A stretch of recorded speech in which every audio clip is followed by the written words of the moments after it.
काहे रे लड़का ऐसा निहारो का हमें नहीं काम है। अतरी जून भर होएगा ना चाय ना नाश्ता ना पानी। अभी तक परी परी बोलती है दोपहरी भर सोई नहीं।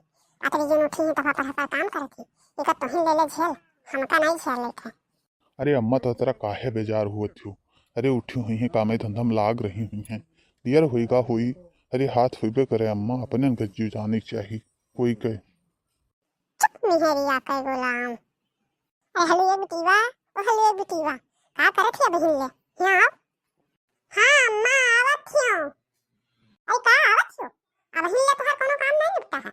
आओ तो तोहर खबर ली हम। अरे छोला हट अभी तो तोहर काम नहीं निपटा ना चाय ना पानी ना नाश्ता। अभी तक मेरे आगे कोनो चीज ऐसा नहीं है कि आवा हो। अभी तक तू का करत रही। अरे अम्मा वो काम धाम में लाग रहन देर होएगा है बनौते रहन नाश्ता तले तो बलाई लिहो। चली आन अम्मा लिहा आई था। हमें नहीं काम है तेरे नाश्ता का। तू आज क्या आवे अपने माई बाप का बलाई के हमारा फैसला कर लो। हमें नहीं झेले थे तुम्हें। अरे अम्मा ऐसा अनर्थ न करो। हमें जौन कहे थे तुम कहो नहीं हरे जान ना लियो। तीन तीन तो हो जाई है बोली मेरी हमका।